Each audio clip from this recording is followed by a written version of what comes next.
Ryan Reynolds here from Mint Mobile with a message for everyone paying big wireless way too much. Please, for the love of everything good in this world, stop. With Mint, you can get premium wireless for just $15 a month. Of course, if you enjoy overpaying, no judgments, but that's weird. Okay, one judgment. Anyway, give it a try at mintmobile.com/switch.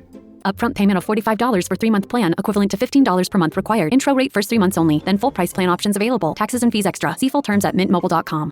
Episode 165 of the Wilderness Podcast is brought to you by our Patreon supporters. You can support the show by going to patreon.com/The Wilderness Podcast. Our supporter of the week is Chick. Chick, you could be our supporter of the week. Thank you so much for supporting the show. If Patreon's not your thing, we got you covered. You can also support the show by going to buymeacoffee.com/Dilz. So thank you to Harold Hoover, Timbuktu25, and What's a Matter for buying me a coffee. Truly can't thank all the support we get from this show. Helps keep the lights on here at the Wilderness Podcast headquarters. So thank you. Without further ado, let's get into the podcast.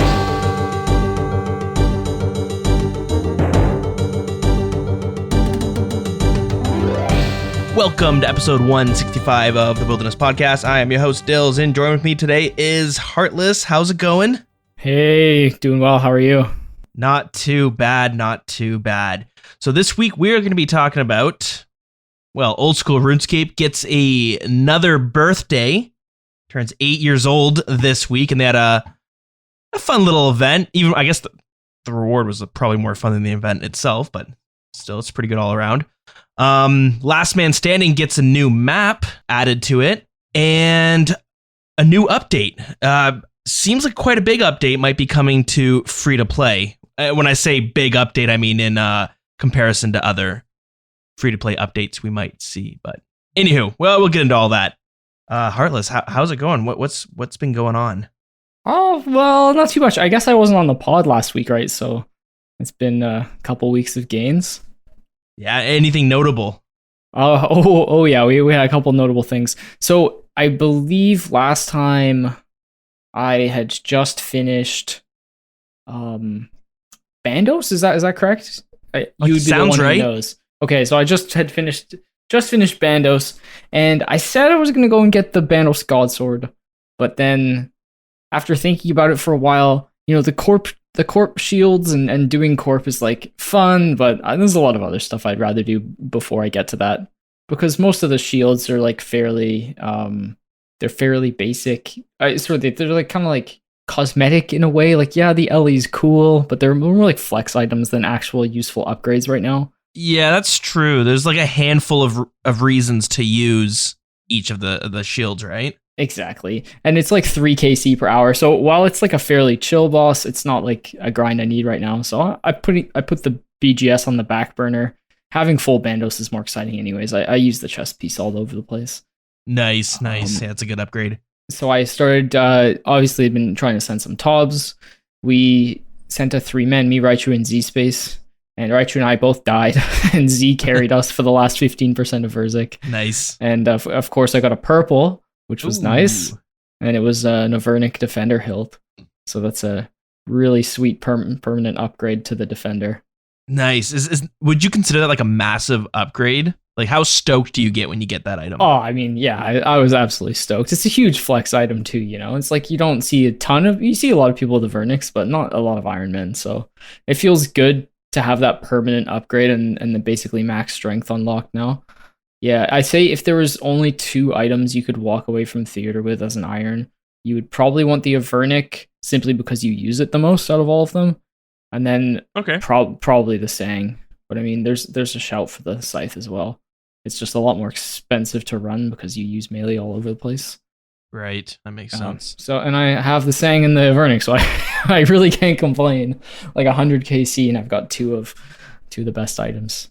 Yeah, that's not too bad at all. Not too bad. So I kept going with that, and then I think I was doing some last weekend. I wasn't feeling super great. I had a pretty bad headache, so but I had a 4-day weekend, so I still tried to get some gains in. So I hit Motherlode Mine and finally got my miner's outfit. Okay. So what would you want to grind that out for? The miner's outfit, just for the Falador hard diaries. That's right. Right. It was the only hard diary I haven't done. I've done a bunch of elites, but I was waiting on that outfit, so I finally buckled down and finished that off. It's not so bad. It's pretty chill. You just have to accept it for what it is, 30K an hour. Yeah, I find once you unlock the upper area and you get the that hopper when you expand it so it can hold more ore, it's not the worst. Right. I think it's been a while, but yeah. I don't have the hopper, but I did have the upstairs, so it was pretty chill. I just threw on some YouTube series and started making my way through that. Yeah, that's the way to do it. So it probably took like 12 or so hours, and then this past week I went back to Sarah because I was like, I kind of want to get the SGS. Is that the only item you need from Sarah? Yeah, so I did 540 or something kills with a rune crossbow, and then I got my first drop, and it was the ACB. Nice. And then I finished Bandos, did the Motherlode Mine. Then I went back to Sarah, and about 20 KC in, I get another Armadil crossbow. Oh, that's it's not a good look. And then at 738 KC, I got the SGS, so the Sarah health. So I was super stoked about that. Yeah, that's awesome. Now, is it a good upgrade? No, it's definitely not necessary. You can live your RuneScape gaming life without it, but it's definitely a nice quality of life thing. It's the SGS you're talking about, right?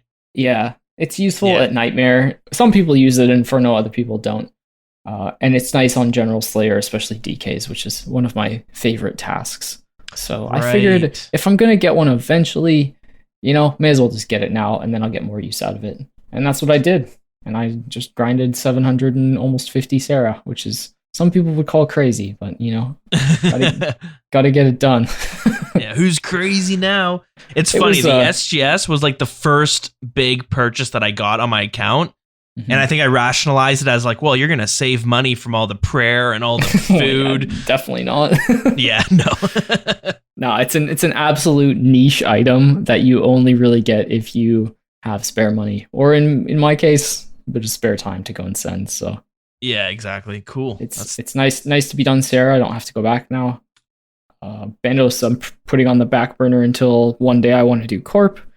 So basically, it's just Corp would also involve getting a second spear from Zami, which I have a task right now, so I've been sending a little bit. Be nice to get that one sort of done and dusted. Then I'd be kind of 2.5 out of 4 done. And Arma is the last one. That's the smallest upgrades in my opinion. I don't think I'm going to get it for quite a while, but we'll see. Have you started at Armadil at all? No, I haven't done any KC, just the diary kill. And I've just spent 2 months at God Wars Dungeon, so I'm probably going to take a break from it. Yeah. And I think compared to like other PVM content, it's not as fun as some of the other stuff. A lot of the mechanics are pretty basic. Solo as well. It's not fun. Yeah, exactly. So I might I've been trying solo raids a little bit. I got my first deathless raid the other day. And then cool. I'm getting pretty close to being a little bit more consistent. So I might work on those, and then maybe some skilling goals. What would you say is like your biggest struggle? Like what holds you back the most at doing a solo like Chambers? Oh, just Ulm for sure. Yeah. I'm getting better at the mage hand, but there's like a 4-1 strat that you use for the melee, and it's quite tick perfect, and I'm having a hard time setting up. But I think I just need some more practice and a little bit more guidance from some of my friends who have been teaching me. Magpies has been helping out, and another friend called Poplo who's really good at them. So I think I'll just keep going. I'm not gonna like hard grind them, but I'm definitely, because they're my god, you need so many stamina potions, and I just don't have any right now. Oh, true. I always forget that it's like such a massive grind to get stamina potions on an Iron Man. Yeah, it is. There's definitely some agility in my future. I'm thinking about doing some Sepulcher and maybe pushing towards the Arty course, which is 90 agility. So that's quite a lot of agility. So we'll see how it goes. Yeah, that's no fun for anyone. But it's nice to have the SGS done. I'm super excited to have it. I'll get some good use out of it. I used it on a DK's task, and it felt very nice. It's funny, like the last time I had an SGS was like like I said, it's the first big purchase I made, and then after I got to a point where I was like, why do I have this? I should sell it and buy Rigger, or I should, back when Rigger was 70 mil. Oh my god, yeah. Or I should buy a Dragon Warhammer, and I end up doing that. I haven't got one since, but I do miss it for like, I used to bring it to Cerberus. I don't even know if that's a good idea, but I used to bring it to Cerberus and DKs. It was massive at DKs. Oh yeah, it was probably back in the day. It was probably worth like 50 mil or more. What is it now? It's about 34, 35, somewhere around there, mid 30s. Okay, so it's the most expensive god sword by far, just because Sarah's probably the least killed. Okay. Actually, I don't really know. I would think Kriara would be the least killed, but it's hard to say. At least the Kriara god sword is pretty useless. It's probably the least killed overall, but yeah. At least with Sarah is not the best. Armadillo, you get the Aviansi's task you can get. I'm sitting on one of those tasks right now, and I don't know why, because it's gonna take forever to kill it. But Sarah is the only God Wars dungeon boss where you need to hit the 1 in 500 to actually get paid out. Bandos and Arma, the drop rate is 1 in like 380 or something for multiple. So you got the chain skirt and the top, so that's a pretty good chance of getting an item. And Bandos is tacits plus BCP, the chest plate. So you have another 2 hits at it. Zami is like a 1 in 127 to get the spear, which is like 15 mil. And Sarah is like, you have to hit the 1 in 500 to get paid out for the 30 mil item. So I think that's probably another reason why people don't do it. True. If you don't have a T-bow, it sucks if you don't have a T-bow. Yeah, I remember doing it with Varrock or something. Yeah, that's old school. That's old school. Do people not do that anymore? No, definitely not. You just kite it around the room. That's so funny because she has a 2-tick attack cycle, so she messes you up if you're in melee distance. It's crazy how like a boss can be in the game for so long, and then suddenly there's just new strats to kill it. Because I remember when I was first learning raids some odd time ago, there like a lot of the methods that are done now with like running the head. Maybe it was a thing, but the parties that I ran with, it was just nobody ran the head, which is where you run back and forth to, I guess, mitigate some of the damage. But yeah, there's like all these new strats. So Deegan, who used to be on the show way back, he started playing again. He just jumps on every now and then just to see what's up. But I was talking to him about Chambers of Xera because we kind of started learning it around the same time. But he was saying like, yeah, there's all these new strats that just weren't a thing when he was running it, and like when he was like learning it, it's not like Chambers of Xera just came out; it had been out for a while. So it's like, I guess it just takes time for these weird strategies to become like mainstream. Yeah, and then there's some that are like bugs that will show up. I remember one clearly that happened recently is the Cerberus bug. So you could stand your alt in front of Cerberus, and then you could long range him with a T-bow or an ACB or Rune crossbow on long range or crystal bow. So Iron Men and people alike were sitting their mains in the far corner of the Cerb room and then bringing their alt to just stand in front of him so he couldn't attack you and you could just get free no DPS KC. And then it got patched. But I wonder how long that was in the game before it had been patched. True. Maybe whoever thought to try and bring an alt to Cerb. Yeah, that's strange. And Cerberus, I feel like it's that specific scenario where there's some weird bug has happened. I feel like it's happened like 3 times. There was one where you could click on a boat that was like off in the distance. For some reason, it had like a board option when you clicked it. But when you did it, it stalled the ghosts and they would just disappear. That's crazy. Some weird stuff like that, yeah. Or I remember another method people do with Cerberus is when the ghosts were coming out, you'd walk underneath Cerberus and then you'd log out and log back in, and then the ghosts were gone and you could just kill Cerberus. And I don't think the ghost got summoned again the second time, but that's crazy. Yeah. I hate the ghosts. Yeah, they're tricky. For those of you who haven't killed Cerberus, basically you kill him, and then after a certain amount of time or damage, or I think it's a certain amount of his attacks, it doesn't really matter. But at some point, the ghosts come out, and what they do is there's 3 of them. Each one of them hits with a different style. So if you don't pray correctly, they'll deal 30 damage. But if you do pray correctly, they'll eat 30 prayer points. Yes, it's a no-win scenario. Is 30 prayer points. So you need to be above it is 61 so that you can get all 3 of them. It's horrible. So you basically use 1 prayer potion per kill. Yeah. If not more, if your DPS sucks. So, and there were like sweaty strats, like avoid the ghosts and stuff. But if you're just like generally go in there and you just bash Cerberus, you'll get probably at least 1 set of ghosts. Yeah, So. and anyone who's going to Cerberus for the first time, like figuring out the timing for the ghost of when you can flick the prayer, it's so awkward because it's just not intuitive. You have to do it. It's trust. If someone's going there for the first time, they're going to go and be like, yeah, this is fucked. But you get the hang of it. Yeah, I died so many times learning it. Like probably at least 10 on my first task. Not a good time, but once you get it, it's pretty chill. I don't mind that boss at all. Yeah, I like it too. It's fun. But it's easy to say when you got spooned like me, you know? I know some irons that have gone dry there. It sucks specifically to go dry there on an iron because of the amount of prayer potions that you need. Oh, yeah. And as we've kind of discussed, the only real way to get lots and lots of prayer potions is to have 94 thieving so that you can get master farmers, 20 seeds per hour.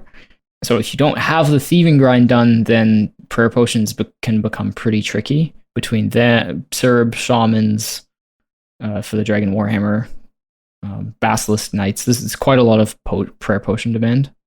You said 94 thieving? Yeah, 94 thieving plus the Artie Hard Diaries lets you pickpocket master farmers without failing. Oh, true. And the average for Ranar seeds is at least 20, if not slightly above 20, as well as like 7 or 8 snapdragons per hour. So it's really, really good seed. Plus all the other seeds you'll ever need, like toad flax and stuff like that. Irrits. Yeah. Okay. That's nice. But yeah, it's really quite powerful. And I think, for most Iron Men eventually go for it at some point. But if you do any one grind on your account, that's the number one you could do as a late game Iron Man. I wish I'd done it sooner because I remember struggling like mid game for prayer potions. Yeah, I guess. Yeah, how else how else would you get them, right? Farming contracts, which I've done 500 plus farming contracts, hards. Nice. So that's definitely helped, as well as recently Zilliana, I've gotten like over 100. She drops tons of them. So cool. Plus Kingdom, there's lots of ways to get them, but when you're at a boss that's you usually can go even at this point without thieving. But when you're at a boss that just sucks prayer potions, it can be really bad. So if you go 1,000 KC plus dry at Serb, it's not a fun time. Yeah, that's fair. And you know what? There's probably a handful of bosses that are just like not worth doing because they suck supplies up so much.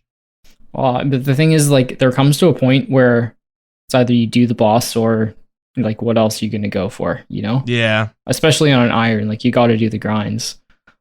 You can split them up, I guess, is the only thing. Yeah, bounce between a few. That's you can put off prims for a long time if you don't have them, but at some point you're like, well, it's like the next obvious upgrade for me. Mm-hmm. Kind of like me with my ranger boots. Like realistically, that's the next obvious upgrade that's within a reasonable grind time. But I just don't want to do it. Medium clues they're like 4 or 5 per hour on an iron, and I'm already 320 or so in. So and you haven't got them. No, I haven't got them, so I'm not really looking forward to do. I keep putting it off. One day, I'll slowly chip away at it. But what have you been up to? Well, procrastination's so easy on old school RuneScape. Oh yeah. Well, going back, I'll quickly circle to where we were talking about how some bosses just like suck away supplies, and I've been kind of on a pet hunt. I've been bouncing between a bunch of random things. Well, first things first, not even RuneScape related. I moved my office or my studio. Once you put a microphone in an office, you can call it a studio. So I moved my studio up into a new room because me and Deegan used to share it before. Now I'm battling with the internet. I'm having internet issues. I'm trying to figure out how to hardwire an Ethernet connection up here. Right now I'm stuck on Wi-Fi, and it's like it's not slow, but fuck, when you're trying to do something that's tick perfect, you notice it, and it's so frustrating. I know what you mean. Yeah, it does suck. Any luck fixing it or not yet? It's okay. So I'm not an electrician, obviously, and I know very little about this stuff. But the house has these blank wall plates in like every single room, and some of these wall plates have the cable for an Ethernet connection. So it's all set up in the house, which is amazing. It's all been set up. It's just, I don't know how first off, I don't know how it's supposed to be set up. And I don't know how this house is specifically set up. So it's a lot of like trying to connect these cables into an Ethernet connection and seeing if it works, and it doesn't work. And then I don't know what to do. So then I try to watch some anyways, I have no idea I think I know the solution. And you know what? Next episode, we'll see if it worked out. But hopefully so. Yeah, I hope so. Because I'm bouncing between a bunch of different tasks and just kind of whatever I'm feeling. Like sometimes I have a whole list of pets that I kind of want to grind for. And on that list is Venenatus. Nice. And this is the one where I realized, like, I do the safe spot. It's the southern safe spot. I think it's amazing. And if you want to do Venenatus, learn that southern safe spot because it makes it you'll be safer from PKers. You'll get more kills per hour. And it's just easier to set up and faster. And it's great. But since you need to be tick perfect, if you're on a world that lags, or if you have not a perfect connection, you just won't ever get it set up. And so I was doing that, trying to figure out like what the hell is going on. I can't get Venenatus like safe spotted. And then I realized, my internet connection is just not perfect enough. And it's hard to notice when I'm doing anything else, but for Venenatus I can tell. So it's that's not working out. Yeah, is your ping pretty high?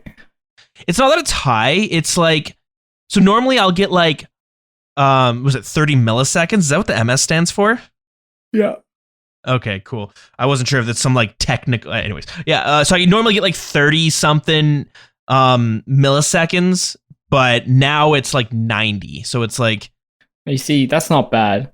No, it's not. I play on 50 roughly. I think the thing about ping is that it's okay as long as it's consistent. Like I often will raid even on UK worlds with 150 ping, and that's fine as long as it's consistent.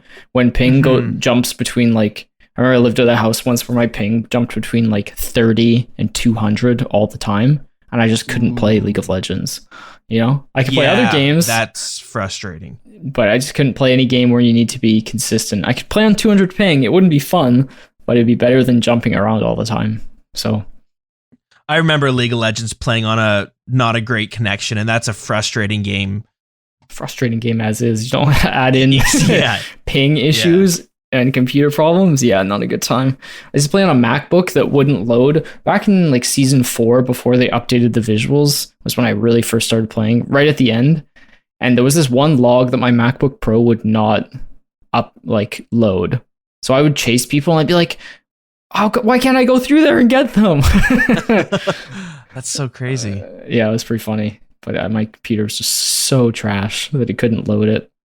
That sucks. And then that's where like RuneScape is so perfect, because normally you can run this thing on the worst computer, right?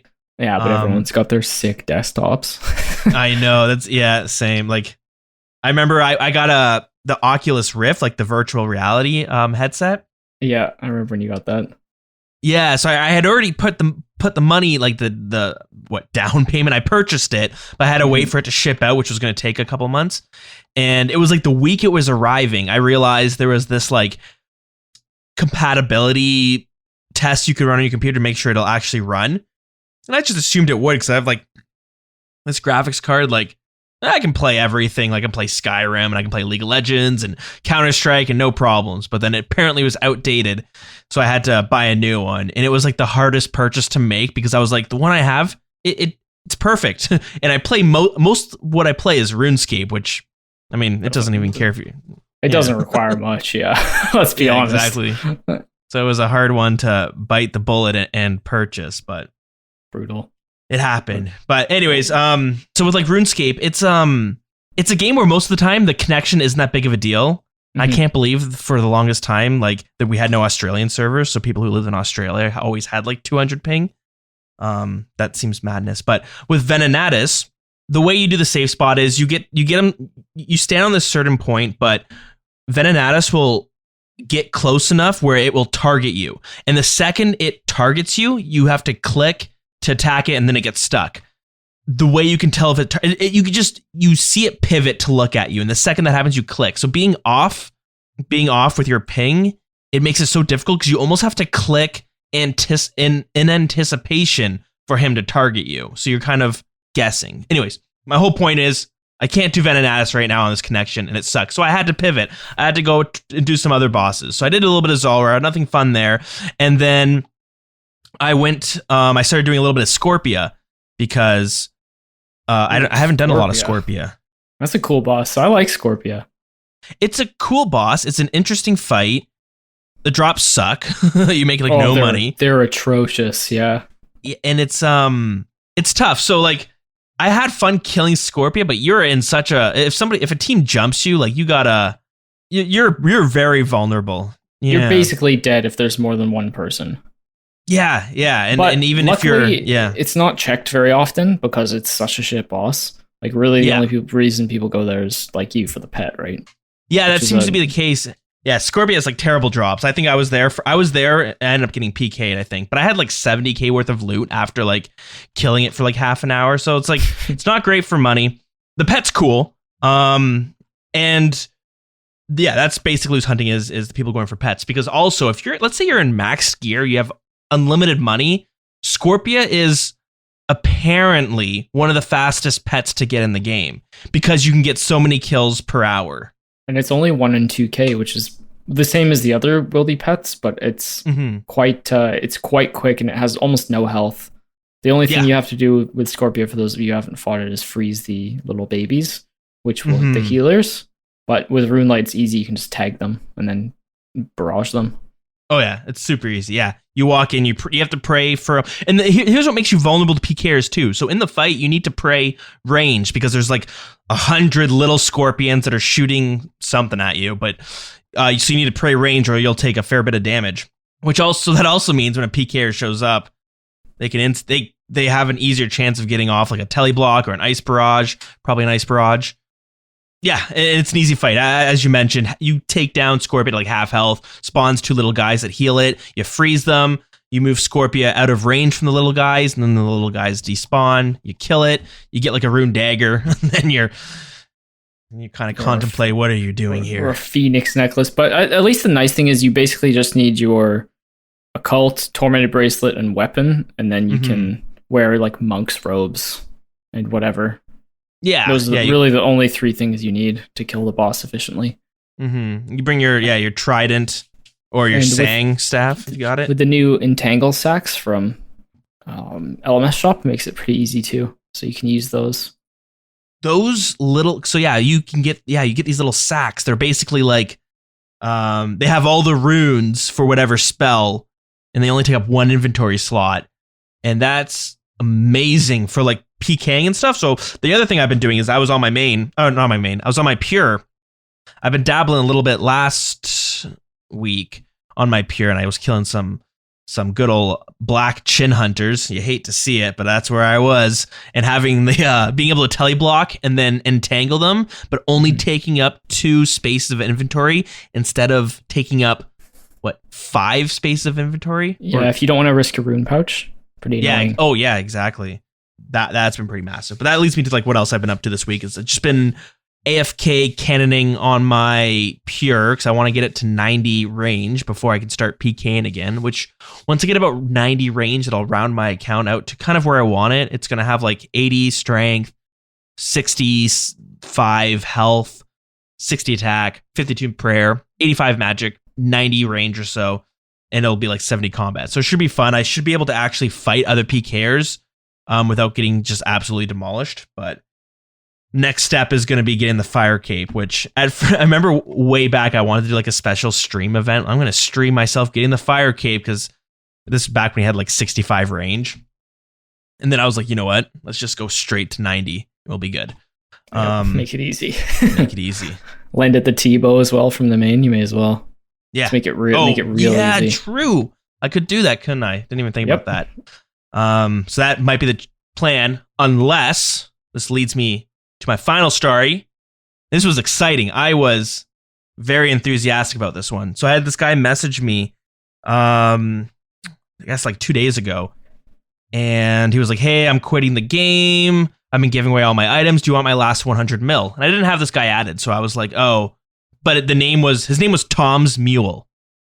And I know there's a few people in the clan chat with Tom or Tommy. They have a few different people like that. So I thought it was maybe one of their accounts, or somebody. I thought it was somebody who listened to the podcast and they wanted to give me like the 100 mil or something. So I was like, I always feel kind of weird doing it, but I was like, yeah, I mean, I could use it for events. Like that's always my principles. Like anyone who gives me money, I'm going to use it to fund some fun event in the future. And he's like, okay, cool. Meet me in this world. So I did. He's at the Grand Exchange, and then I walk out, and he's like, what would you do with the money? And I was like, well, I just told you, but I'll tell you again. So I told him that I was like, oh, I'll do some event or something. He's like, oh, that's very cool. Why not buy some nice gear? And I was like, I don't know. But then I had these two guys run up who were like level 120, and they're just like, yo, man, don't listen to him. He's going to scam you. He just scammed me. And then I was like, oh boy, I know where this is going. Mm-hmm. Then he was like, no, I'm just going to give you the 100 mil, but I'm actually doing a YouTube video. Do you want to be a part of it? And I was like, hell yeah, I want to be a part of it. Are you kidding me? Can I promote the podcast? No, I just can't say that. But like, I was like, yeah, sure, let's do it. And he's like, okay, cool. Hop to my world. And he hopped worlds, and then he's hopped to my world. And he was in a high risk PvP world. And I was like, oh, this is not going to be sketch. Okay. So you did it, right?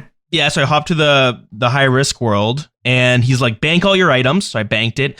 And they added this thing back a couple months ago when I had quit. But you get this cool looking skull when you're on a high risk world that kind of, I guess it's supposed to tell you that like, hey, when you die, you're going to lose all your items. Yeah. So anyway, in this world, everybody has it. And then he was like, he brought me to a part in the GE, and he's like, you see that guy over there? And he singled out some dude who was around the same level as me. And he was like, go fight him and let him kill you. And then I started kind of playing dumb, and I was like, oh, this guy. And then I was like typing in all chat because he was just private chatting me. And then he started freaking out. Stop all chatting. Stop all chatting. If you want the 100 mil, you shut up. And I was like, okay, fine. So the guy killed me. I lost the skull. And then he's like, okay, now you're safe. And then he's like, now follow me. We're going to go to another spot I just want to get away from everyone. There's a cool spot that I'm going to shoot this video for. And I was like, sweet. And it was, he gives me a Watson's teleport, which brings you to Zaya, where Watson's house is, which is the dude who gives you master clue. And then he starts running north to the Lovakenge bank. And the bank is just kind of sitting out in the open. So I think the reason he brings you to this bank is because it's not a safe zone. The Grand Exchange, and I think many other banks are safe zones. Yeah, some of them are not. Notably. Yeah. So I think this is why he brought it to there. And he was like, okay, we're going to do the video soon. So first off, I was like, I knew where this is leading, but I wanted to kind of I was just having fun with it. And I wanted to waste his time. So I kept telling him my run energy was too low, and I was just walking the whole way, and he kept getting like super mad. He'd give me like a stam potion, and then I would go to drink it, and then I I did drink it. No, I didn't have to drink it. Sorry, accidentally emptied. Yeah, that's what I did. I was like, oh, sorry, I accidentally emptied it, and then he started getting really fucking mad. He was like, dude, like stop acting so, he kept saying, stop acting so strange and just follow me. Anyways, I was just acting like really stupid and stuff, and then we get to the bank. He's like, put on your 3 most expensive pieces of armor. What I'm going to do is I'm going to give you this gear. He trades me, shows me 20 mil. He shows me, which isn't 100 mil. I don't know. Anyways, shows me 20 mil cash. And then he shows me full gilded. And he's like, I'm going to give this to you so you can wear it for the video as well. I was like, okay, sounds great. And then he's like, but first I want you to wear this. I'm going to give you this to wear for the video. And it was like the Amulet of Avarice. Which skulls you. Yeah, if you don't know, it skulls you as soon as you wear it. Yeah, but so he's like, I'll give you this first, but take out your 3 items and then go to the what is it called? The thing that tells you what items you keep on death. Go to that menu and you'll see you're gonna keep all your items. You have nothing to worry about. Don't need to freak out. So look at that. That's supposed to ensure that this isn't a scam. And then you get your 3 best items out for the video. So while this is happening, one of the 2 main guys who were at the Grand Exchange that came up being like, he's going to scam you. Don't listen to him. One of them was messaging me the whole time. It's like, dude, what's going on, man? Tell me what's going on. Is this guy going to get you? This is how you can anti-scam him, okay? He's going to give you the Amulet of Avarice and you just keep it. There, you made like 200, 300K for free. Just keep it. and we're going to scam him out of that money. That's what I did. And I profited. I was like, you know what? Like, okay, I'm not going to try to outsmart any of this because I know there's some like other trick, which probably you don't even need the Amulet of Avarice to be skulled. Maybe you just get PK'd and you lose. It's all misdirection to like make you feel smarter than them, and then they get you. Yeah, that's right. So I was just trolling the guy. The guy was like, oh, put your 3 best items on. I put on some Fashionscapes, some untradables. And he's like, what are you doing? And then I kept saying like, oh, they think this would look good for the video. I was like, I think this would look great for the video. It matches what you're wearing. I think it'd be perfect. And if you want, I can say something funny for your video. Like, just let me know. I got some really good jokes. And he's like, no, just get your 3 most expensive items. And he's like, okay, I'll be real with you. Just take out your fucking Tebow for the video or we're not doing it. And I was like, well, I don't have anything that matches the Tebow, so I don't know if I would. And this went on for a little bit, but he ended up being like, you know what? He's like, fuck it. What did he say? He was like, you're too slow and stupid to make any money. So I'm going to leave it. And I was like, oh.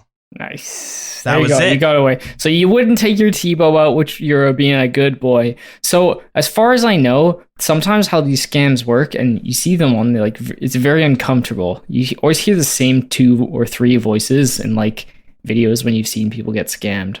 But the guys who are telling you to anti-scam, they can like long con you into scamming you. So they could befriend you for like months, 2 months. Mm-hmm. And then all of a sudden out of nowhere, after you've done a bunch of raids together, that's when the scam comes. Like absolutely heartless people. Yeah. So watch out for the 2 guys that were like, did you get the Amulet of Avarice? Because they've 100% scouted you as someone with a Tebow, and they're just going to try and dupe you in the long run. So as long as you never take it's just like best to just block them and walk away, because it's not worth your time. But if you're investigating for the podcast, just be careful is all I have to say. That's what I was like. I was like, you know what? This is perfect. Because too many of my friends have lost their twisted bows thinking that they're going to outsmart the other person. Oh, it happens all the time. It's like a classic psychological thing with humans. Do you know why? I heard this story a long time ago. So, you know the idea of the crazy car salesman? Maybe. Have you heard of that before? Being a fad with like like used car salesmen being like crazy and kind of dumb. Okay, yeah.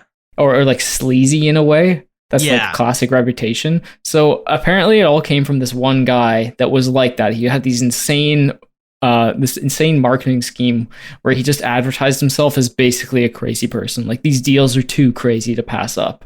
So that and lots of people started to follow his sort of like way of selling cars, because the whole idea behind it is you go to the lot where this guy who is saying he's crazy and all this stuff, these deals are insane, and you're like, well, I'm like way smarter than this guy, so it's like there's no way this idiot's gonna dupe me. But that's like the whole thing, is that they're like tricking you into having this false sense of security, and the same thing goes for like scams in RuneScape. Oh yeah, totally. It was as you mentioned, like I've also known so many people who got scammed, and it's like heartbreaking. I remember somebody was in the clan chat and they were talking, being like, oh my god, these 2 guys are trying to scam me. They're bringing me here, but I'm on to them. And you're like, okay. And then everyone was telling them, okay, just don't get scammed. Just get as far into the scam as you can until you are required to pull out your Tebow, and then stop. And then it's like heartbreaking. Then the message like 10 minutes later, I fucking lost my twisted bow, and you're just like, yeah. How did you like? It sounds like some of the smartest people I know, it's happened to them. It's the whole false sense of security. It literally can happen to anyone. The only real way to stop it from happening is to just ignore it. Yeah, you have to just block people immediately that try to message you after you've been to the G, if you're a twisted bow owner, because it's not worth. Whatever you're going to gain is not worth losing your bow over, even if there's only a small chance of it happening. Yeah, exactly. And I mean, I was surprised that they're only being like, you could get 200K or whatever the avarice is worth. And I was like, man, I know friends who actually were getting offered like 5 mil for an anti-scam, and you guys are offering me 200K. Well, you can make 200K in 2 minutes with a twisted bow. So I don't even understand like what the ideal behind it is. It's you just like wanting to like outsmart people, not you specifically, but you know what I mean? Like it's you wanting to outsmart people or see how they're going to do it. But if you're really curious in that, just watch like Pugger's videos or something, or like Kemp Q. Yeah, or you know what? I recorded the whole thing on video, so maybe I'll put it together and you guys can watch it. And it's so stupid. And at the end, I was like, oh, I'm so clever wasting these guys' time. And then I look at the clock. I'm like, I've been doing this for like an hour and a half. Yeah, they're the ones wasting. Yeah, they're the ones wasting your time. So it's not. And those guys will just do that all day. They're just this kind of people are pretty sick. Yeah, and yeah, it's yeah. So it's if you're a Twisted Bow owner or when you are, nice word. Yeah, be prepared for when people are gonna message you randomly. I remember some guy did it when I had Varrock on once back when I was like level 100. Stranger times, but it happens. Just make an Iron Man, then you don't have to worry about it. Oh, yes, that's it. See, the Iron Man, I don't even go to I only go to the Grand Exchange to decant potions, and that's pretty much it. And then to get to Keldegrim, so yeah. Anyways, that was my little Twisted Bow, and I was excited because I was like, I hear so many people who get like, they get targeted, and I was like always kind of jealous, like, why didn't I get targeted? oh, well, you are, young man. I know, and today was the day, so can't wait for the next one. But yeah, it was interesting. Okay, that was my week in a nutshell. Should we go see what is going on in RuneScape news wise? Let's do it. Alrighty, so the first things first, old school RuneScape turns 8 years old today. I think it was a couple weeks ago we celebrated all of RuneScape turning 20 years old, but this is just for old school RuneScape, 8 years old. So, I mean, you know what? I would say this is a pretty big year because I remember Mod Ash said most MMOs die. Like the 7th year is like the year where MMOs die. And actually, I think people say that about relationships too. If you can, the 7-year mark is where everything falls apart, right?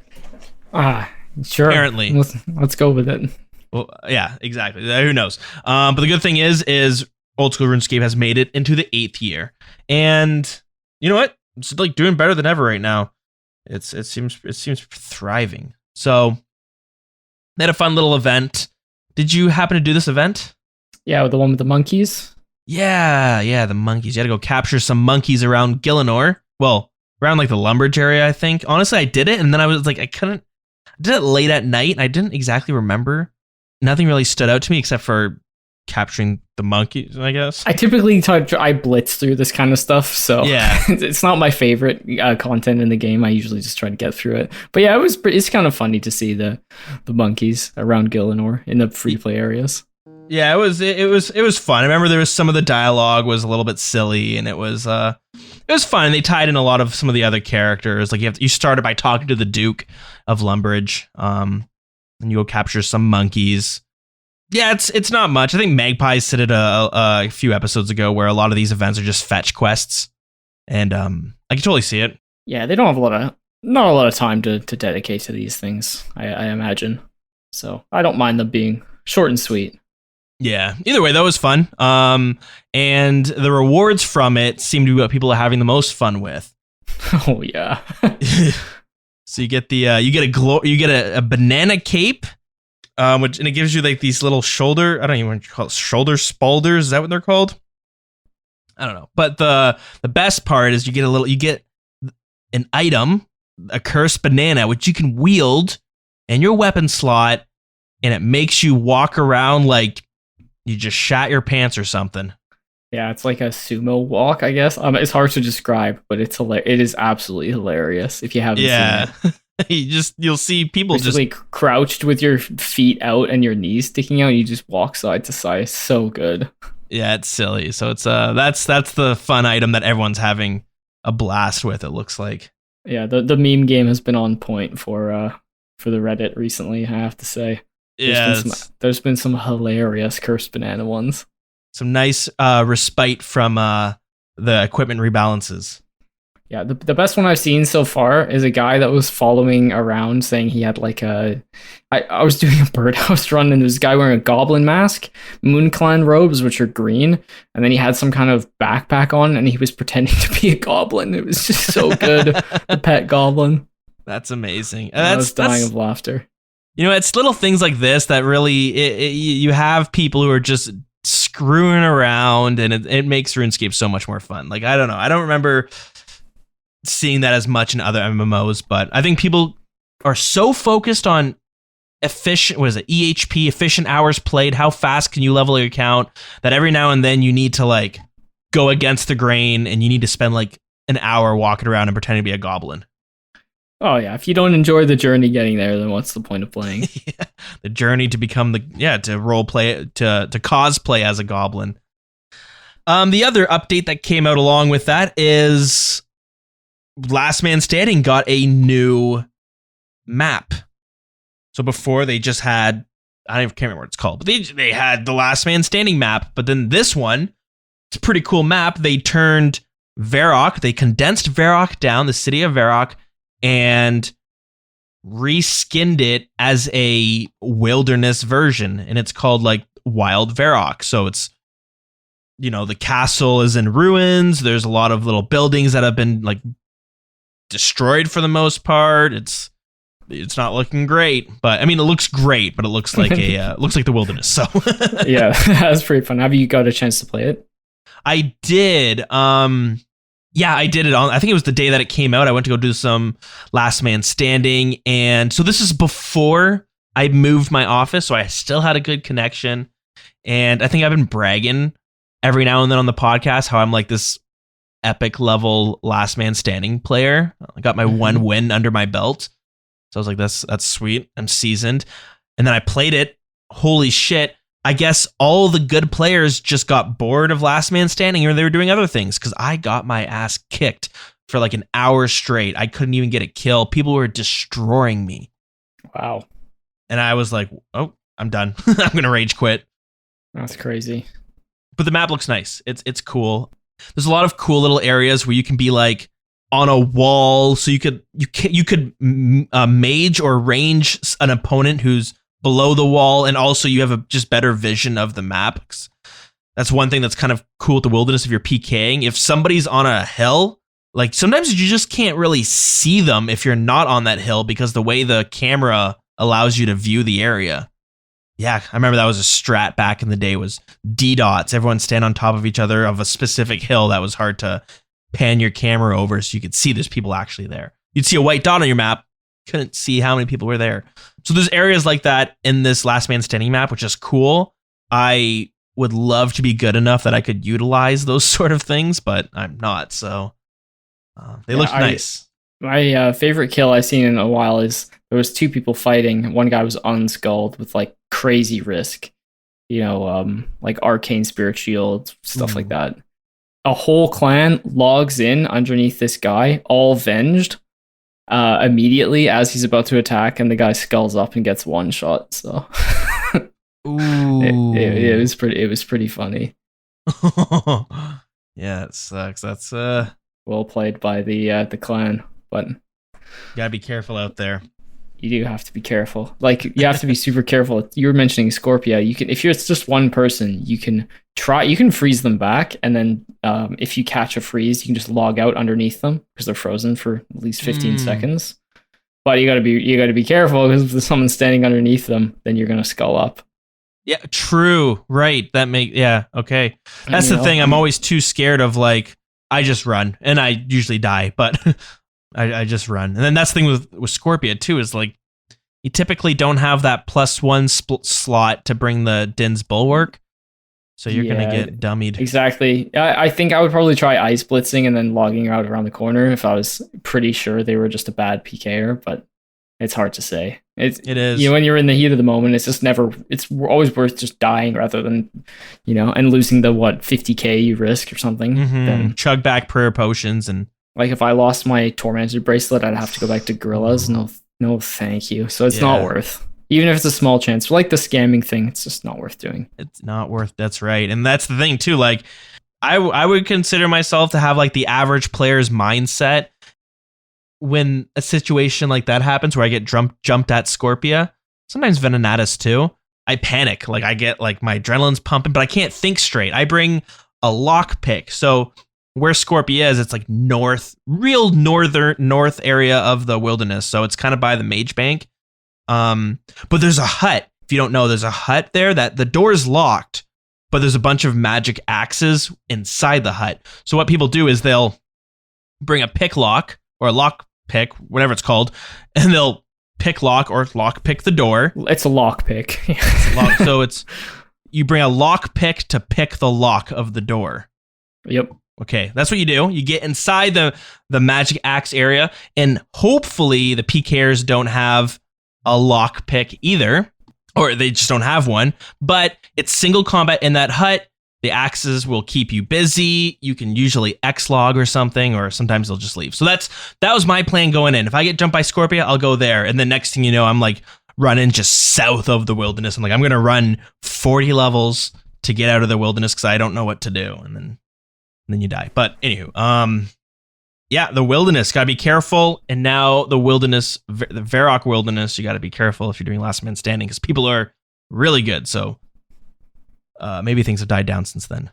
I'm gonna go back, get that second win, Dilz. I'm trying. It's hard though, and I think I'm tanking my rating even lower. I've only went there for like maybe 20 points, so it's hard to say. It's fun. Hard to say what the rating is. Yeah, it's not too bad for sure. Yeah, just don't go there. I found most people were not the best until you get to the end, and then it gets tough. Yeah, exactly. And that's where it's fun, where like the first fight can be an even match. Those are the best fights, is when you're fighting someone your skill level, obviously. Those are more fun than when you're facing somebody who just sucks, right? They're just less exciting. Oh, yeah. Okay, let's move on to the next update, which is something that's might be fun for some. They call it Below Ice Mountain Pole Blog. So this is a big update that's coming to free-to-play. And they relate this to the Forthos dungeon, which is the dungeon that has Sarachnis. So this is going to be underneath the Ice Mountain, which is kind of near the Dwarven Mines. It's going to have a bunch of different tasks to do. And it's supposed to give... I think the idea is that it gives additional training methods for low levels for free-to-play players. So you're not stuck mining iron ore or whatever it is. So anyways, let's go through it. Here, I'll start off with the lore here because they give us a little bit, and that's always fun to go through. So Willow, an energetic archaeologist, perhaps suspiciously so, is hunting for her next big discovery. She believes she has found the entrance to ancient underground ruins found to the west of Ice Mountain. There's a catch, though. The entrance is sealed tight, and she needs to reunite her old crew to help her break in. Naturally, she has to stay close to the ruins in order to lay claim to the find, so it falls to you to bring her ragtag group back together for one last caper and a final big payoff. Burntoff is an old dwarf with a penchant for demolition. Checkwall is a well-built lifter of heavy things, and Marley is a cunning thief with a knack for disarming traps. Together, they have the talents it will take to gain entry to the secret ruin, but persuading them might not be easy. See, the gangs aren't all too keen on working with Willow again, and her intentions might not be as honorable as she claims. So, of course, there's going to be a quest that presumably unlocks this whole area. Yeah, looking forward to it. I like free-to-play quests. I think they're fun. I get excited when there's free-to-play updates because if you make the free-to-play great, you hook people. I mean, the idea is you hook more people who will pay for membership, which will grow the game. But I just love the idea. I play a lot of like mobile games, and I play a lot of MMOs as well. I have in the past. So I think I'm almost like proud when my favorite game has like a really good free experience. Yeah. Oh, definitely. Yeah, there's like so many like mobile games that are like free, but next thing you know, I'm sitting there watching nonstop ads as I try to accumulate this like premium currency. Anywho, it's good to see when they give love to this sort of things. So they say here, there's gonna be a range of activities to do, and a range of rewards to get. But as you're doing activities in this area, you'll collect something called Baronite. And this is going to be used for a couple things, but most notably, it will give you access to something that they call the Vault. The Vault's going to contain a bunch of different treasures. And the way you get Baronite is I guess it's similar to collecting fossils on Fossil Island, as you're doing different tasks and different activities when you're, we're going to get into it in a second, but if you're fishing or you're mining within this area, you have a chance of getting the Baronite, which you can then use. to get to the vault. Yeah, it's pretty cool. Like a passive system. Yeah, and it's anyway, let's get to the first task. Not the first task. They the first activity they have. So they call this religious offerings, and you do this by catching fish, and this is a way to train your prayer. So it's interesting, but you'll be training both prayer, cooking, and fishing. So what you do is there's a number of different fish you can catch in here. You catch them. The next step is you cook them, and then you can offer them to an altar that will give you some prayer experience. It's kind of like a 3-step method, because these fish you can't, they don't say here, but I don't think you can trade them. And I don't think you can, when you cook them, you can't eat them either. So they're just for training your prayer. This is a way to like train 3 skills at the same time, I suppose. Yeah, it's pretty cool. It's something that I don't really think we see in free-to-play very much. I don't really see in the game very much. A lot of like multi-skilling. Yeah, they started introducing these things where like when you do like blood rune crafting, for instance, you get a little bit of crafting, you get a little bit of mining. It's not much. It adds up though. Yeah, exactly. Like I've been doing blood rune crafting and going from 92 to I'm at 93, almost 94 now. I've almost gained a full crafting level, and I'm like halfway through 90 mining. So anyway, it all adds up. It's a million crafting XP from like 77 to 99 there. So it definitely adds up. Yeah, so they're nice to do. There's a bunch of different methods and members. So now free to play is getting it as well. So and of course this religious offering. So that's what this 3-step prayer training method's called. Religious offerings. It will be pulled. So that's the second question. The first one was, should we even add the quest? Next is called golem cores.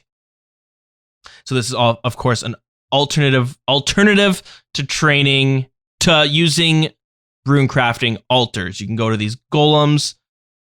So you find these golems, you kill them, and when they defeat, they will sometimes drop their corrupted cores, which you can then be used at the relevant runecraft altar to gain experience and runes. There's a number of different golems for this, and I think it's important to note that it seems like each of these activities, the final tier, is a members-only activity. So for the golems, there's Chaos Golem, level 70, and this drops the Chaos Core, which you can bring to the Chaos Altar, and it's members only. Interesting. So, yeah. Side note: have you ever been to the actual Chaos Altar? The Chaos Altar, the one in the wilderness? Yeah, it's in the wilderness. I don't actually think I have. I've been into the cave to get my music cape, which is a lot of people's last one, because you have to. When you're doing the quest, what lies below, most people just go through the abyss, but you can actually take a pickaxe or something and like hack through the statue near the Varrock lumberyard, and you need to do that to get one of the music tracks. So no, I don't actually think I've been there. Have you? I did it way back in the day, and it's a maze. It's an actual maze when you go into the Chaos Altar, and wow. I remember memorizing that map when I was younger, because I was like grinding out chaos runes because I thought it was a good idea. Anyways, crazy. It's like rune crafting sucks to train. Now imagine you have to go through a maze every single time. It's the worst. So anyways, a new way to train rune crafting, always happy, especially if it can help some of the lower levels blast through those early levels as well. Because yeah, rune crafting is no fun for anyone. The next activity is called Gathering Relics. Players can mine baronite rocks to find baronite, and these can be smelted down to gain additional baronite and ancient relics. So you mine these, get some mining experience, smith them down. You'll get these ancient relics along with the baronite, and then you can hand in the ancient relics to the Varrock Museum. You'll get some money for that. You can also get some kudos for it as well. Interesting. Another way to get kudos for the Varrock Museum. Yeah. Is there something you get for maxing out your kudos? I know it's required for a few things, but it's required for, I believe, one of the diary steps, and I think it's required to get to Fossil Island, but I can't remember what else. Yeah. Okay. So maybe there's something else. No, I don't think there's anything for maxing it out. Not that I'm aware of, anyways. Maybe it's just a faster way to get some kudos, because I remember not particularly enjoying the kudo grind when I needed to do it, but yeah, no, it's not good. Yeah, it was kind of boring. There just wasn't much to do. So anyways, now you can get these ancient relics from smithing and mining. But another thing you can also get are what they're calling the Baronite head and broken Baronite hammer.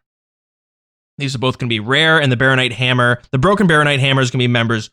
So with these two items, you can infuse them together to make a new weapon. And what's it going to be called? It's probably going to be called the Baronite hammer. We'll get to that in a second, though. All right, moving on. The next one is called the Vault. This is a new mini game, pretty exciting, that is found within the runes, and you have to gain access by giving them the Baronite that we referenced earlier.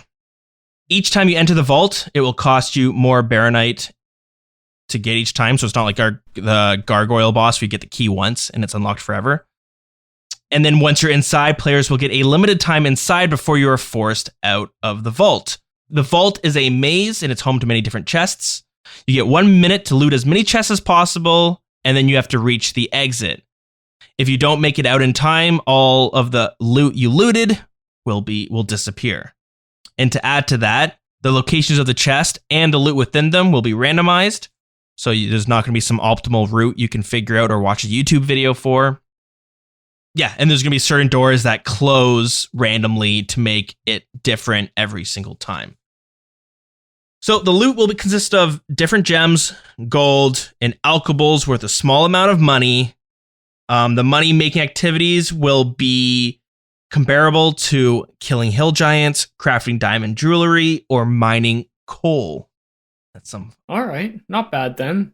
So some of the chests will offer more loot than others, but they might take longer to reach and pose a riskier escape. So they have 3 different tiers of chests called easy, medium, and hard.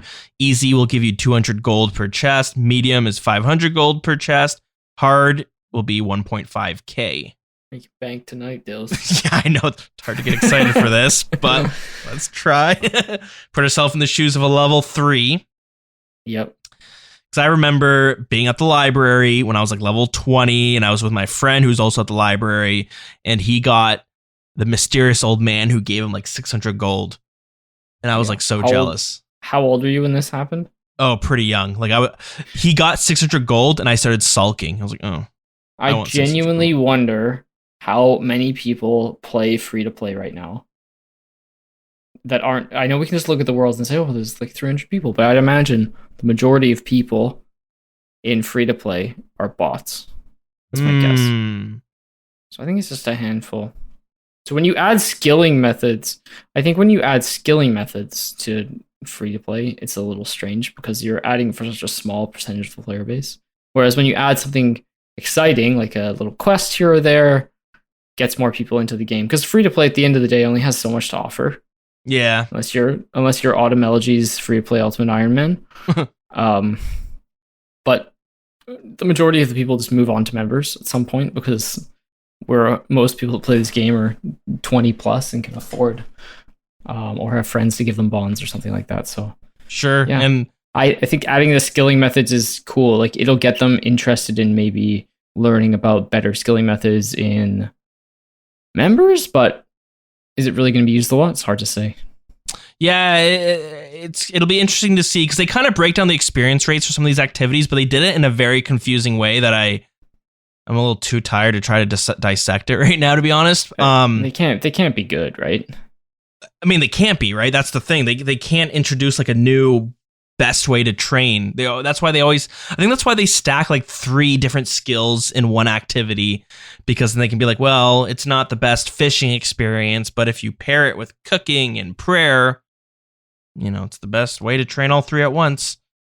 So with the vault, while it does cost you Baronite every single time you go into it, you are able to stack your payments. So for the example they give is you can give them 20 entry fees as a single transaction, but then you could still go in 20 times before it runs out. Yeah, so there's the vault. But in addition to all the above that we mentioned, they want to offer some new unique rewards. So the first one is the Baronite Mace. You will need to find the Baronite handle, pommel, and head. And those 3 items will each be found in a different activity. So the handle's coming from the fishing activity, the pommel will come from the rune crafting golems, and the head will come from the Baronite mining and smelting activity. Once you have all three, you're able to combine them to make the mace. It will be slightly below the stats of a rune scimitar, but the idea is the idea is for it to be a useful crush weapon for low to mid players, and that would require 40 attack. What's interesting is this weapon has a unique effect. It's called Golem Bane. So similar to a Dragon Bane weapon, which is the Dragon Hunter Lance and the Dragon Hunter Crossbow. So this will be similar, but we'll give you additional accuracy and damage when you're fighting golems. But what's interesting is that this item is going to be untradeable. So you won't be able to just purchase it. You'll have to actually grind it out yourself. Interesting. I like that. I like them like going with different style. I know this is a weak item overall, but like a Bane, like Dragon Bane items were really cool. Albeit slightly overpowered, but I like them investigating that design space. Yeah, totally. And I wonder if there's like other things that would be classified as a golem. Like, could you go to the resource area in the wilderness and fight those runite golems or whatever it's called? I mean, at that point, you have better weapons, but still, I wonder if the effect works. For sure. Yeah, I think it's cool design space. The next item they want to add is the Dwarven Hammer. This one will be a members only, untradeable, but wieldable hammer. And you can use it for smithing. It's about damn time. So that's an interesting one. I've seen this one have a little bit of pushback from people. Why? I think more particularly for construction, they're like, well, what about the equipable saw you guys just came out with a few months ago, you know? Well, now you got choices, like, you know? Yeah. It's more for smithing, it's not for construction, so it doesn't make the saw, I guess it makes the saw dead content, right? Because you only need the hammer, and then you don't need the saw. I think that's probably what people are saying. Because you don't need both. The hammer works for both, the saw only works for one. Right. Okay, yeah, that makes sense. Yeah, so it makes the saw dead content, which is, I mean... It is what it is. Yeah, exactly. We always have Fashionscape. We'd rather have the hammer than the saw anyways. Yeah, that's fair. So yeah, you would get these, we mentioned it earlier, but you would get the, I think it was like the hammer head, the hammer handle from the mining and smithing activity. So the next thing is what they're calling ruins area buffs. So you'll be able to spend Baronite to unlock various buffs and effects that only work within these ruins. And these buffs could be increased catch rate for fish, decreased failure chance when preparing fish, reduced damage from golem attacks, increased chance of obtaining Baronite deposits, increased chance of finding mace components in the broken hammer, and an hour buff to the dungeon that increases the success chance of all activities. Sound like free-to-play Gauntlet over here.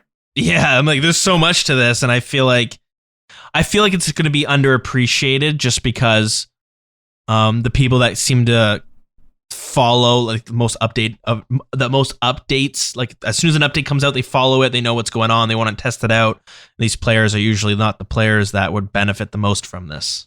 Right, people are going to go for their equipable hammer probably, but at least it has something to attract players to, not just like completely dead on arrival content.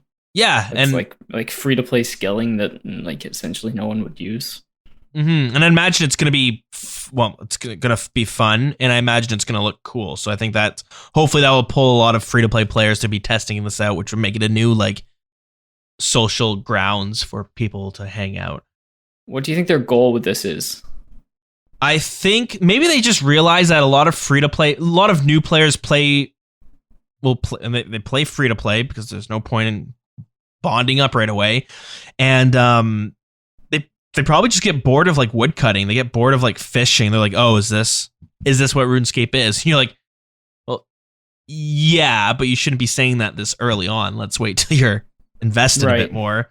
So maybe this is gonna be like a new way to like train fishing, and you can train cooking and train prayer, but maybe it'll be more fun. It's gonna be more engaging instead of just burying bones. Especially, I know when I've played my Iron Man early on, it's brutal. Like you bury every bone you can because it's a good idea, I think, but it sucks. Yeah, it's not great. If you're members, it's different because you can just quest the prayer, right? Yeah, go right to Dragon Bones. But yeah, you're right. It kind of sucks if you're free to play. Yeah, I feel like free to play end game for me is like Dragon Slayer. So when people done Dragon Slayer, they either quit the game or they become a member. Yeah. For the most part. So at least this gives them maybe like one more step towards do you not want to become a member? Because this is the kind of content that we're coming out with. Mm-hmm. No, I think you're totally right. In that way, I like that. But also, it's for members, it's essentially dead content, except for the equipable hammer, I think, unless the XP rates are good, which they have to be bad because it's free to play. So yeah, maybe the rune crafting is on par, but a more fun way of doing it. And if it's like a hot ground, like a social hub in free to play, and maybe even in members, probably not as much, but that will make it more fun too. Like if you're killing these golems with other people, that always kind of makes it more enjoyable. Yeah, absolutely. Some cool stuff there. So I'm down for all this. But there's one more update we're getting, or not update, but I guess sort of like a rework, and this seems kind of exciting for me. It's it's a rework coming to the bolt pouch. Is this something you use or have used? No, I think it's only real relevant use is Inferno with an ACB. Right. Okay. I know I picked one up a long time ago because I thought it would be useful, and it's not. It's so clunky. Like you can store multiple bolts in it, which sounds great if you want to swap between if you want to swap between, like, I don't even know, Dragonstone. I don't know why I'm using this example, but Dragonstone, you want to swap it to Ruby, you want to swap it to Diamond. Ruby and Diamond is the main two. So you Ruby something while it's high health to get the 100 procs, and then you want Diamonds for the end. But the problem is you have to like open up the pouch. If I remember it correctly, because I just haven't used it, but you have to like open up the pouch. You can't really do this in combat because it cancels the menu. You need inventory space to do it. Yeah, it's tricky. It's lame. But the way it's going to work is you can hold the same as before. You can hold multiple different bolts, but there'll be a section. It'll be labeled as the extra ammo section.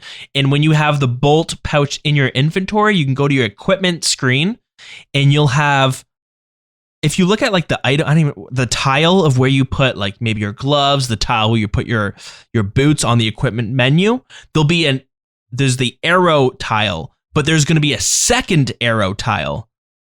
And the second arrow tile is going to have the bolt that's in the extra ammo slot in your bolt pouch. And what you can do is you can click that extra tile. It'll automatically put them in, like it'll swap whatever arrows you have equipped with the arrow that's in your bolt pouch. So I mean, if you wanted to, you could shoot one arrow of Ruby, instantly switch to Diamond, shoot it, instantly switch to Ruby, back and forth, back and forth. I mean, you wouldn't do that, but that's just to showcase its uses. Right, but you still need the bolt pouch in your inventory.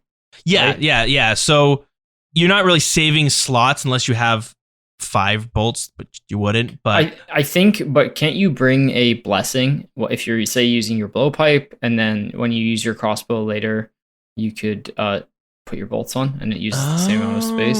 I think that's would be the idea behind it, as far as I know. Because then, smart. Like Inferno, for example, let's say you don't really use your orbital crossbow until you've done the waves, as far as I know. So you could wear a blessing and get the prayer bonus for the waves, and then at the end, when you pull out the bow, you haven't lost any spaces by bringing the bolt pouch and the blessing. So you get that +2 from your radas if you've done your elites, which could be relevant.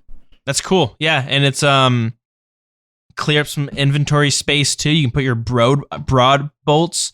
Do amethyst bolts exist?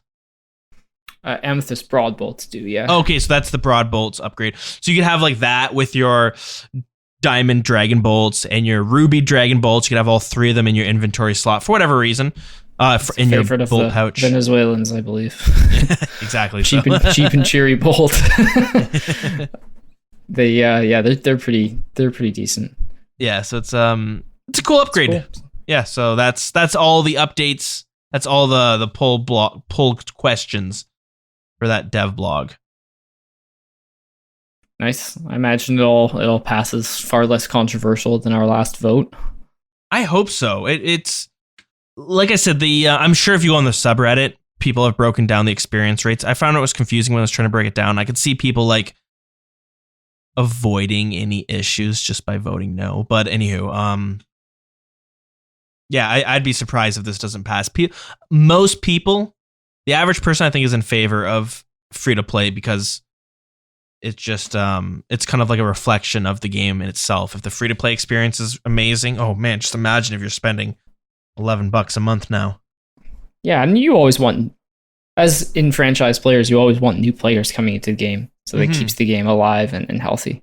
Yeah, I mean, the odd time I'll bump into somebody who's like, oh, I just started playing in 2017, but they had never played the game ever before, and you're just like, wow, that's why, but also cool, you know? Yeah, it's cool. I mean, it's overall, I like this update. But that's all the dev blogs we have for this week. I guess a little bit of a slow week. It's really cool to see this big free to play update. Sometimes I feel like I have to like pretend to be like level 3 who's just getting into this, because, you know, we're such high levels that you're like, look back and you're like, well, this is all like mediocre stuff for us. But yeah, it can be very hard to think that way. Yeah, it'll be cool. Maybe I'll bust up my low level Iron Man and go test it out. Truly appreciate some of those early grinds. Yeah, no stamina potions, no red energy. Oh god, good times. The struggle. So yeah, there's the updates, which means we get to move on to the segment. I can't remember the sellout. I will call it the sellout segment. I think I used to call it something Grand Exchange related, and I had a little sound bite. I can't find it, but anyways, let's get into it. If you want to support the show, help us cover some of the costs that are involved with the podcast. There's upload fees. The more podcasts we put out, the more it costs each month. You can do that by joining Patreon. That's patreon.com/thewildernesspodcast. I want to welcome our new Patreon supporters for this month of February. Cosmonaut, Ollie Jones, Tyler Mills, Pizza Patron, Michael M. Thank you for joining our Patreon. Really do appreciate it. But our Patreon supporter of the week is Chick. So thank you very much for supporting the show.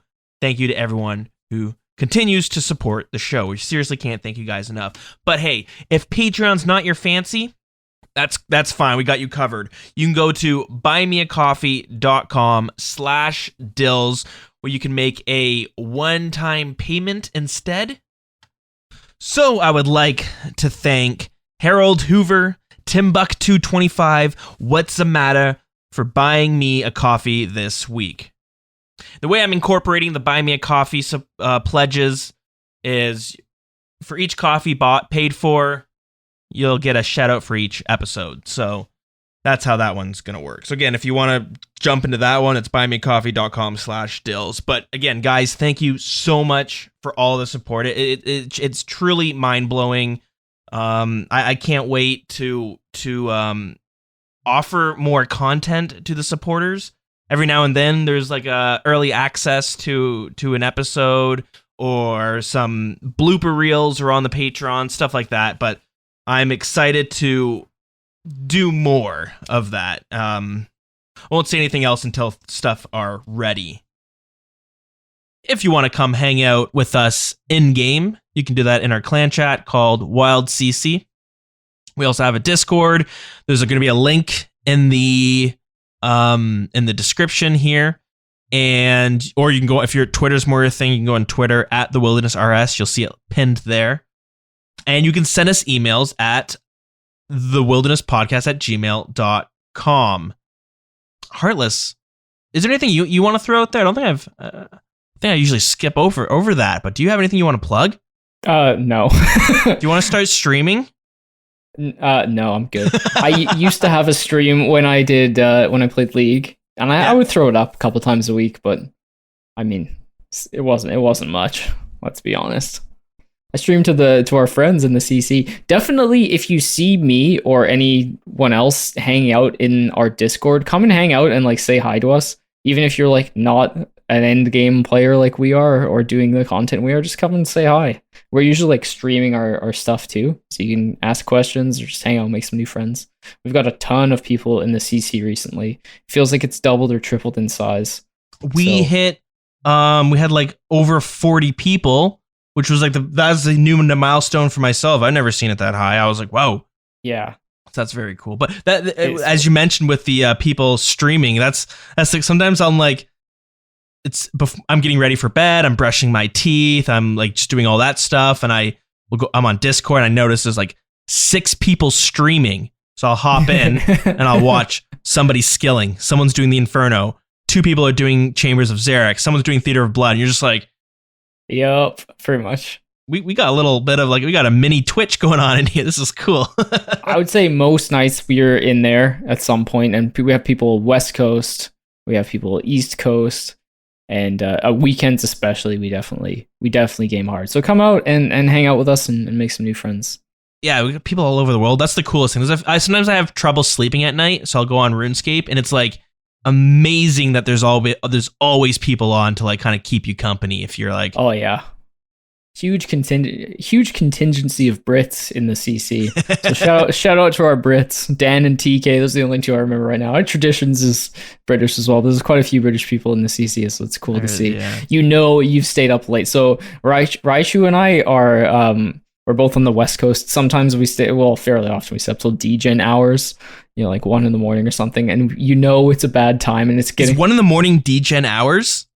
No, I'm more like 3 in the morning is DGen hours, but for me, 1 in the morning is. It's funny. I agree with you. Where like the stage I am at in life, like 1, 2 a.m. is like I struggle, but DGen hours is when you start to crash. I would say. Yeah. Okay. So it depends on the person. For me, I start to crash at like 1 o'clock, so that's my DGen hours. Mm-hmm. Right, choose DGen hours. He goes a little harder than me, but it's all good. You know what I mean? But anyone, it's getting late when the Brits are getting on. So, oh shit! Here, getting on. TK's like I distinctly remember one morning, myself and like Raichu were all running a Chambers of Zarek, and TK comes on. He's like, "Oh, good morning, lads," and we're like, "Wait, dude, what?" He's like, "Oh, yeah, I'm just in the car watching you guys." And we're like, "Jesus." It was so chill. He just hung out with us for a bit while he waited for lights to turn on. Yeah, I'll never forget that one. That's awesome. A great story. Yeah, that's great. Yeah. And I'll do a little double shout out for TK. He's been helping me with my internet problem, trying to figure out what's going on with this Ethernet stuff. Oh yeah, he'd be the man to ask for sure. Yeah. So yeah, thanks for that. Hopefully next week be a little bit more. I guess maybe I'll get some Venenatus kills with the. If I get Venenatus kills, I should say that means we fixed the internet. So that's good. Across the board. We missed your song request last week. Do you got anything for us this week? The DJ Heartless? Yeah, so Cosmonaut wanted to give a little, he's a fella in the CC, he wanted to throw out a request. So it's Welcome to the Theater. Ooh. An absolute banger. Is that the song that plays like in the first, like before even the first fight? It plays in the lobby, so at the bank there. Cool. So anyone can go and unlock that once you've done the quest. That's some cool stuff. And a little fun fact that I learned this week, I forget who it was, but somebody who works for Jagex, they threw it out there, hey, by the way, you can use any of the RuneScape music for your content. You won't get any copyright strikes or anything like that. You only figure that out now? I know, I've been playing their music every episode for years. Oh my god. I always had an inkling that they were just kind of cool with it and they wouldn't really do anything about it. But then they were like, no, we like encourage people to like use it in your TikToks or whatever you want to do.